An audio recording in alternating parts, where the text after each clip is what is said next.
Well, good morning, everyone. Very, very good to have all of you here today. Welcome to the State Department. Today, thanks to Ambassador Hussein, thanks to his team, thanks to our diplomats and our partners around the world, the State Department is releasing its annual report on the status of international religious freedom.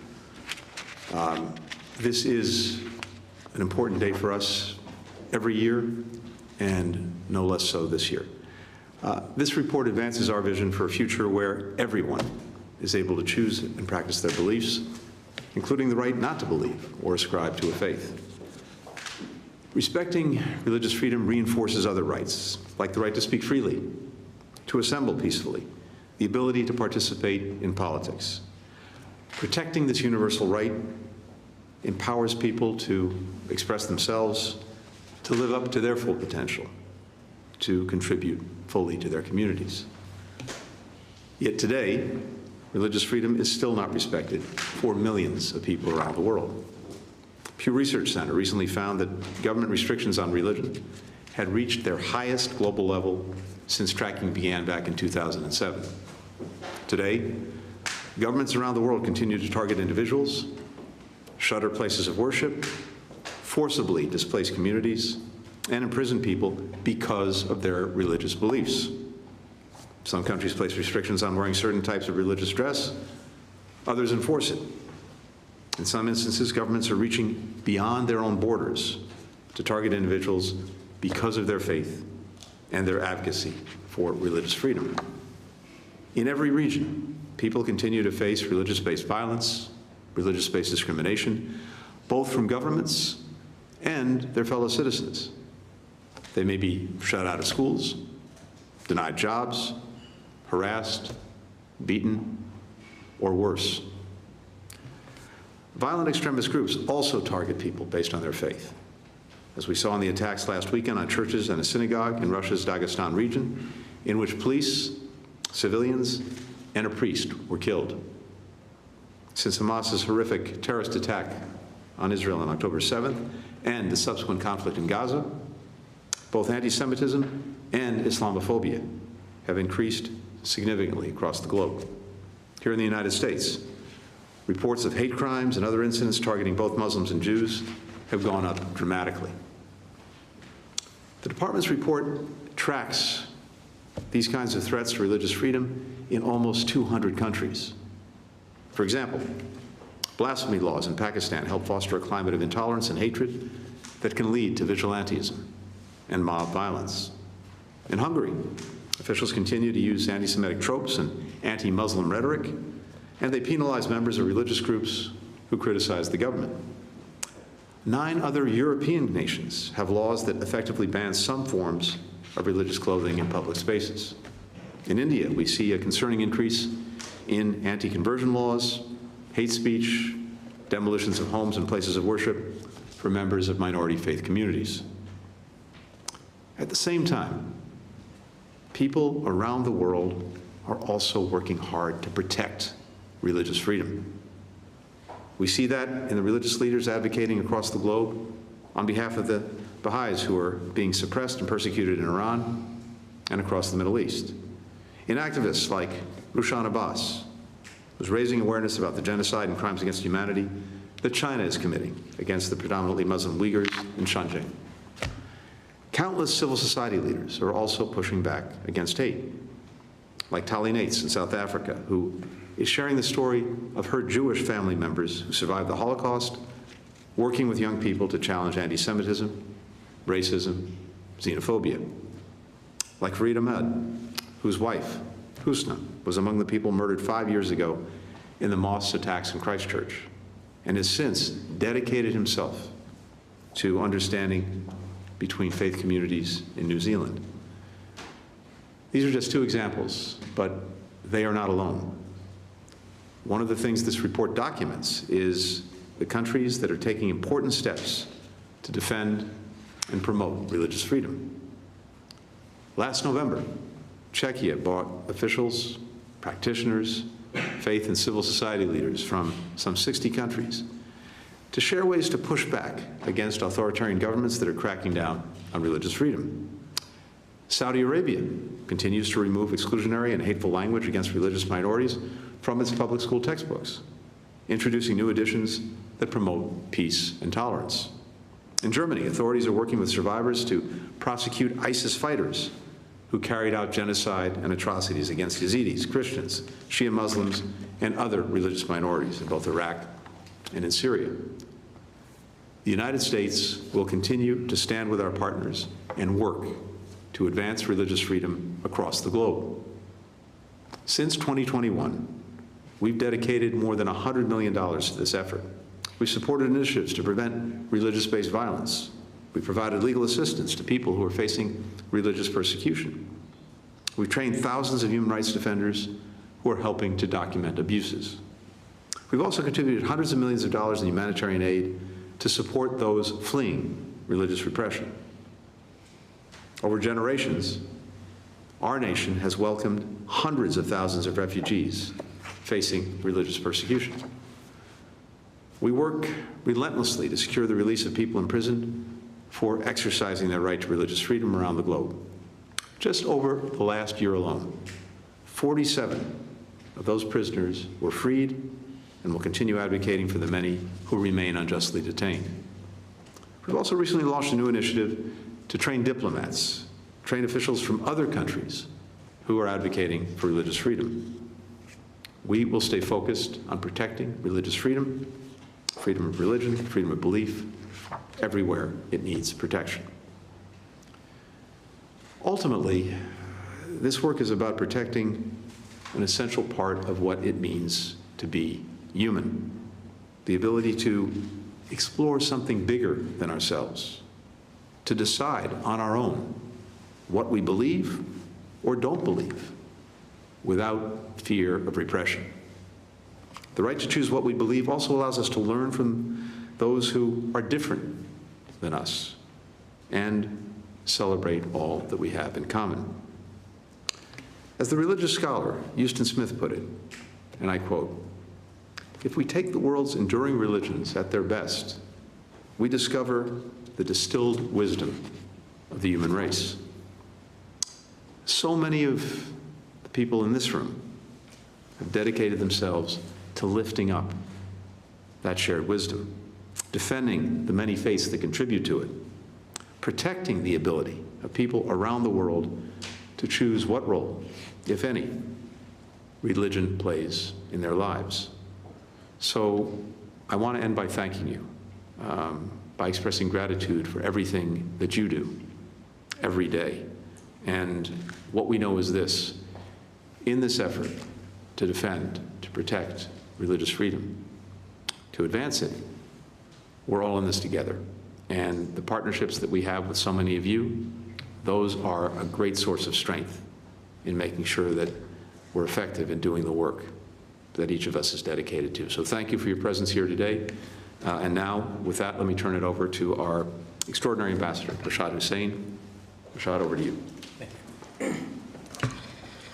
Well, one of the many strengths of our democracy is that it is made up of public servants from all backgrounds who come together and try to do our part to address the challenges that we see all around the world. Mr. Secretary, with the support of civil society, including the leaders that are gathered here today, you've been unwavering in your advocacy for religious freedom. And you have made clear to the world that promoting this fundamental right is integral to U.S. foreign policy. So thank you. You've also spoken frequently about the importance of evidence-based policymaking at the department and our role in collecting robust data to inform our decisions. I am proud to say that the International Religious Freedom Report does exactly that. For 25 years, this annual report has set the global standard for assessing the state of religious freedom around the world. This year's report covers 199 countries and territories. As I've said before, if anyone wonders whether religious persecution in any part of the world has escaped our attention, your answer is in this report.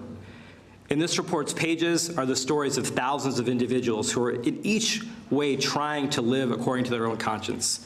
We find the stories of parents, sons and daughters, brothers and sisters, People from every walk of life, lawyers and artists, students and teachers, just far too many people that are facing repressive regimes, terrible conflict, and extremist violence. We tell the story of those who suffer at the hands of these repressive regimes, such as Colum Sampson, a Baptist pastor who was unjustly detained for advocating for religious freedom for all individuals in Burma. Sampson is among the many activists and religious leaders, including Christians, Buddhists, and Muslims, that the regime in Burma has targeted for brutal repression and imprisonment. The Burma military has used many of the same tactics that it used in its genocidal campaign against Rohingya, and it now targets anyone opposing its repressive rule. The report also continues to cast light on the ongoing crimes against humanity and genocide the Chinese government is perpetrating against Muslim Uyghurs and members of other ethnic and religious minority groups in Xinjiang. This repression follows decades of persecution of religious communities, from Tibetan Buddhists to Christians to Falun Gong practitioners. This year marks the 25th anniversary of the Chinese Communist Party's crackdown on Falun Gong practitioners. Joining us today is Hua Sheng, a courageous leader who has served several prison sentences, at times enduring torture for her beliefs, and who eagerly seeks to be reunited with her husband, who is still imprisoned in China. We even see the PRC attempt to reach across its borders to target individuals and silence critics, such as the reports of Chinese authorities engaging in transnational repression against predominantly Muslim Uyghurs, Tibetans, Falun Gong, and many more. This year also marks the 10th anniversary of the genocide and crimes humanity against the Yazidis and Christians and Shia Muslims and other religious minorities in Iraq and Syria perpetrated by ISIS. Peri Ibrahim, a representative of the tens of thousands of victims and survivors of these crimes, is here with us today. The United States and our like-minded partners will continue our efforts to work together to bring long-delayed justice, restoration, and religious freedom to protect and preserve survivor communities. Our report also documents cases where violence is occurring at the societal level, sometimes with impunity, and it also contributes to the repression of religious communities. In India, for example, Christian communities reported that local police aided mobs that disrupted worship services over accusations of conversion activities, or stood by while mobs attacked them and then arrested the victims on conversion charges. Just last week, we witnessed 2 brutal killings related to accusations of blasphemy. A mob in northwest Pakistan dragged a man accused of blasphemy from a police station and killed him, while in Nigeria, a mob stoned a Muslim man accused of blasphemy. Such blasphemy laws criminalizing speech are ineffective because they fail to address the underlying causes of bigotry. And in fact, they are often counterproductive in seeking to maintain order. Because as we've seen too often, blasphemy laws frequently serve as a pretext for mob violence and even contribute to radicalization and recruitment into violent extremism. All of these dangers and developments are occurring against a backdrop of rising hatred and bigotry around the world, including a sharp rise in anti-Semitism and Islamophobia. The horrific terrorist attacks of October 7th produced the deadliest day in Israel's history. And since October 7th, we have also witnessed far too much suffering and innocent loss of life in Gaza. 2023 was the deadliest year for Palestinians in the West Bank and Gaza.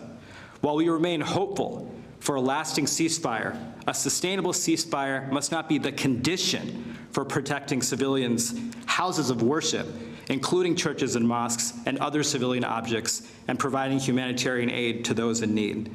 Beyond Gaza, Israel, and the West Bank, the conflict has also fed a global surge in acts of anti-Muslim hatred and anti-Semitism. The Secretary has spoken very powerfully about the far-reaching impacts of dehumanization. And all of us have the responsibility, starting with ourselves and starting with our families, to counter dehumanization and promote respect. That is a critical goal that will lead us to the future that we seek in the long run. That's the vision that gives us hope, even as we continue the tireless work to help those who are facing oppression around the world. We're also hopeful because we know the powerful change that's possible when governments and civil society come together to stand up for human rights, including for religious freedom. Today, as a direct result of relentless advocacy, including by those of you who are here, many people who were once unjustly imprisoned are now free and again contributing to their communities. Asia Bibi is no longer in a jail in Pakistan facing a death sentence. Miriam Ibrahim and the daughter she gave birth to in a Sudanese jail are free, and Miriam now advocates for the rights of others. Nguyen Bach Chuen is free and reunited with his wife, who fought tirelessly against his unjust detention in Vietnam. Bishop Rolando Alvarez, while exiled from his home country of Nicaragua, is with his fellow priests at the Vatican. And after a perilous path out of Iran, Fatima Mary Mohammadi is now able to tell her story about her quest for freedom.